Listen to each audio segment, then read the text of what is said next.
Antes de comenzar, un enorme agradecimiento a los dragones del vacío y señores del Imperio Infinito. Gracias a ellos puedo seguir trayéndoles contenido. Y ahora sí, vamos con la historia. Un toque humano. En la era moderna, 430 después de la Unión según el calendario actual, o 2519 DC según el arcaico, la humanidad es ampliamente conocida por el colectivo universal. Se estableció principalmente como una raza dedicada al comercio y a los servicios, y rápidamente se convirtió en una de las especies más deseadas para formar parte de la tripulación de cualquier nave espacial, estación orbital planetaria, ciudad terrestre, o incluso despliegue en frente de batalla. Pero la razón de una posición tan codiciada era algo que los habitantes del colectivo universal jamás habrían imaginado. Verás, los humanos no eran la raza tecnológicamente más avanzada. De hecho, se los consideraba a nivel medio-bajo en la clasificación general del avance tecnológico de la Unión. Tampoco eran los más fuertes físicamente. Ese título pertenecía claramente a especies como los Shilarei, los Sextai y los Ghostbunger, todos capaces de doblar placas de titanio de 5 Lesh, 30 centímetros, como si fuera papel. Tampoco eran los más rápidos, como los nerviosos Coxal, ni los más inteligentes en términos de capacidad mental orgánica pura. Ese privilegio es de las criaturas conocidas como entropía distribuida de Orión en ascenso sincrónico, una raza estelar que evolucionó en el corazón de las estrellas de neutrones. Ni siquiera eran los más resistentes o los que poseían una apariencia más variada, características que podían observarse respectivamente en los Trilith, de base mineral, y los Yertu, capaces de desplazarse por el espacio en forma orgánica. Era su comida. Los humanos tienen un dicho atribuido a una escritora de su pueblo: uno no puede pensar bien, amar bien, ni dormir bien si no ha cenado bien. Virginia Woolf. Si esa hubiera sido su presentación inicial ante la Unión, habría sido recibida con burlas. Entre casi todas las razas, la comida era tratada como poco más que un recurso nutricional, aunque algunas incorporaban prácticas rituales a determinados alimentos o métodos de preparación. Pero incluso las culturas de la Unión que habían desarrollado un paladar más variado, palidecían frente a la imaginación culinaria ilimitada y llena de sabores de la sociedad humana. Antes de la llegada de los humanos a las civilizaciones que rodeaban su propio brazo de la galaxia, lo máximo que uno podía encontrar añadido a la comida era algún mineral salado molido o una nuez, quizás algunos guisos muy ligeros y poco sabrosos preparados con raíces vegetales, y tal vez alguna masa asada de origen vegetal o una pasta a base de grasa que había que masticar. Para comprender la revolución culinaria que recorrió la Unión poco después del primer contacto, debemos analizar los acontecimientos que condujeron a lo que los eruditos posteriormente denominaron como la Primera Cena, una referencia a una historia religiosa del planeta Tierra, según me han informado. La humanidad estableció contacto con una sonda autónoma antes que con cualquier especie orgánica. Era una de muchas que habían sido enviadas por el colectivo de científicos de la Unión para estudiar la estructura del universo. Esta sonda estaba tripulada por varias inteligencias máquina, ciudadanos de la Unión que se habían dedicado a esta empresa y transmitían los resultados de vuelta mediante comunicación de ondas entrelazadas cuánticamente. La sonda, conocida como ASARC-VUX, detectó señales de radio provenientes del sistema estelar habitado por la humanidad y ajustó su rumbo para investigar. Llegó en el año 2089, según el antiguo calendario humano. Se enviaron señales de primer contacto preprogramadas a través de un amplio espectro, codificadas en el lenguaje estándar de pulsos digitales de la Unión, que consistían en cadenas de números correspondientes a conceptos matemáticos básicos que cualquier raza capaz de comunicarse mediante señales electromagnéticas podía comprender. Pasó un mes antes de que recibieran una respuesta, más tiempo del que la mayoría de las especies necesitaba para descifrar el ritmo de los pulsos y comprender qué representaban los números. ASARC-VUX informó que para entonces se sentían casi aburridos. Era un mensaje de prueba, probablemente enviado para comprobar si se recibía alguna respuesta. Esto abrió las comunicaciones entre ASARC-VUX y la humanidad.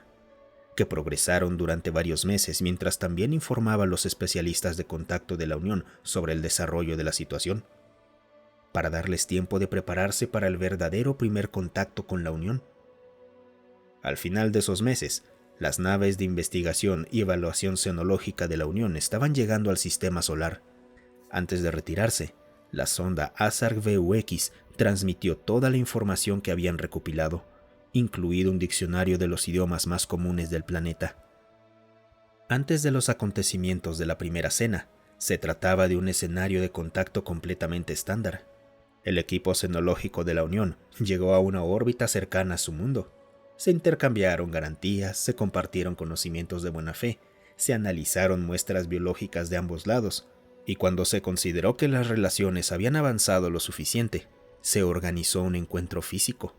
La única dificultad que surgió fue una pequeña disputa sobre si se debía utilizar el idioma inglés o el mandarín para comunicarse durante este periodo, pero rápidamente se resolvió que se utilizarían ambos, ya que cada uno era dominante por diferentes razones sociológicas en el planeta.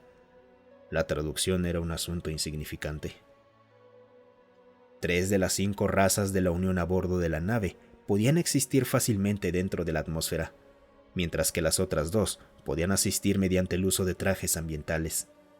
Las muestras biológicas de ambos lados demostraron que ninguna de las especies reaccionaba negativamente al agua, carbohidratos, lípidos comunes y proteínas presentes en ambos entornos orgánicos, por lo que se consideró seguro permitir el intercambio de obsequios tanto de naturaleza biológica como inorgánica.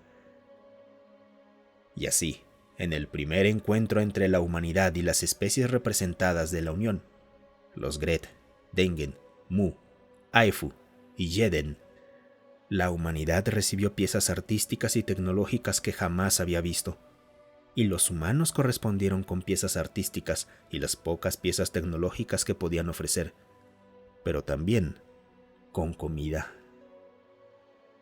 Los representantes de la Unión fueron invitados a cenar con los representantes de la humanidad, aunque aquello resultó algo extraño para algunos. Era un ritual de bienvenida común en la cultura Aifu, así que aceptaron. Se estableció que el menú presentado no era de ninguna manera tóxico para los representantes, y más tarde el embajador chino admitió que se trataba de platos bastante insípidos, por si ocurría algún inconveniente de ese tipo. Y así la primera cena comenzó durante el atardecer de su planeta, dentro de un edificio donde las naciones de la Tierra solían reunirse, en un país llamado Ginebra. El pánico se desató cuando al segundo bocado, el miembro de la delegación Aifu quedó en lágrimas. Los humanos corrieron a auxiliarlo, pero el representante se apresuró a disipar cualquier preocupación por un incidente. Colmó de elogios a la humanidad por la ofrenda que habían preparado como parte del ritual y describió el sabor que había probado como si las palabras más hermosas de un amante se desplegaran sobre sus lenguas, divinas y completamente llenas de amor. Recibir a la Unión y a los Aifu, por extensión, con semejante manjar era un acto de adoración sin comparación con cualquier otro que hubieran encontrado, incluso entre los de su especie. Sin entrar en detalles sobre la extraordinaria reverencia con la que las demás especies presentes aquella noche hablaron de las comidas que habían probado, se descubrió que los humanos, quienes estaban destinados a ser descartados como otra raza mediocre de trabajadores que laboraría en la Unión por el bien colectivo, poseían no solo el paladar necesario para crear platos capaces de hacer llorar a un Aifu, sino también una imaginación en sus mentes y culturas que ninguna otra especie podía igualar. Los representantes de la Unión regresaron ante el gobierno colectivo con sus hallazgos y con una nave a punto de reventar de tantas delicias culinarias que la humanidad había enviado de buena gana con ellos. Insistieron ante sus superiores en que aquello era el principal motivo para acelerar el contacto con la humanidad tanto como fuera posible. Pudo haber tomado unas cuantas horas de pruebas para garantizar la seguridad de los alimentos antes de que se permitiera al Consejo de los Muchos probar aquella supuesta sustancia trascendente. Pero solo pasaron unos minutos antes de que se convocara una votación para invitar a los humanos al centro de gobierno de la Unión e incorporarlos a su colectivo. Con apenas unas cuantas especies que no necesitaban ingerir alimentos para sobrevivir oponiéndose a la propuesta, la decisión fue unánime, y con el tiempo, incluso ellas terminaron por cambiar de opinión, todo gracias al ingenio de la humanidad para adaptar sus habilidades y crear semejantes delicias culinarias, incluso para aquellos cuyas dietas estaban tan alejadas de lo normal. Hoy en día, es raro encontrar una especie que no encuentre placer en los alimentos humanos. En la moderna Unión Universal, la humanidad domina el comercio de alimentos y la industria de servicios.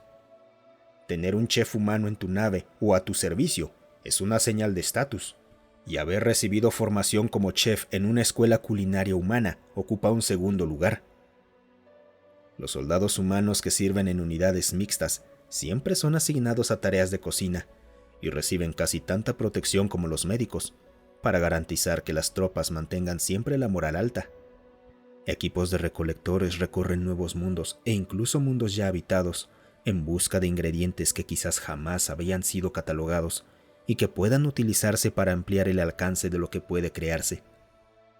Todo ingrediente se considera, desde lo más elevado hasta lo más humilde, especialmente porque los humanos introdujeron a la Unión el concepto de sustancias intoxicantes destinadas exclusivamente a la recreación.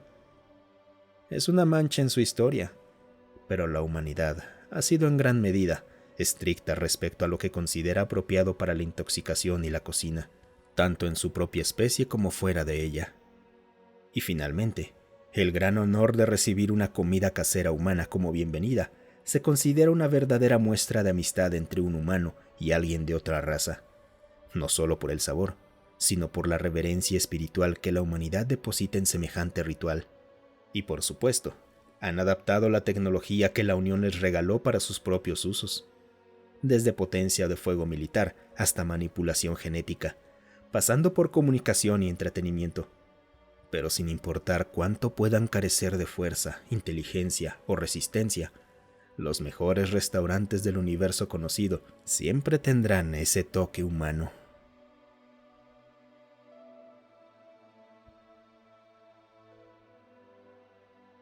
Y como siempre, chicos, muchísimas gracias por quedarse hasta el final. Sí, yo sé que he traído muchísimas historias de comida últimamente, pero vamos, que la comida nos mueve. Cocinar es parte de nosotros, carajo. Incluso hemos viajado por todo el mundo con tal de buscar nuevos sabores. O sea, ¿cuántos youtubers, influencers de comida no hay? Carajo, que hemos viajado por todo el maldito mundo con tal de buscar nuevos sabores. No solo es sustento, es tradición, familia, emociones. ¿Quién no se ha levantado un sábado por la mañana y comido unos huevitos con frijoles, tortillas y tu cafecito de olla? Ahí sabías que iba a ser un buen día. O ese momento cuando tu mamá preparaba pozole y se juntaba la familia. Platicaban, echaban chisme. En fin, creo que ya dejé claro mi punto. Todos tenemos historias así. Ponemos amor, esfuerzo, dedicación absurda en hacer la comida. Claro, a menos que seas gringo. Es tanta nuestra maldita fascinación por la comida que tenemos historiadores culinarios, químicos de alimentos, nutriólogos, chefs, un montón de gente que se dedica a la comida. Y obviamente, ramas enteras de nuestra ciencia que se dedican a eso. Ya me dio hambre. Los leo luego, me voy a hacer unas quesadillas de flor de calabaza mientras leo sus comentarios. Muchas gracias por escuchar. Recuerda apoyar el canal dejándonos un like, un comentario o compartiendo el video. También puedes apoyarnos uniéndote a los miembros del canal. Tenemos contenido exclusivo solo para miembros y acceso anticipado a los videos. Tenemos también un servidor de Discord. Ven y pásate a platicar un rato. El link para unirse está en la descripción.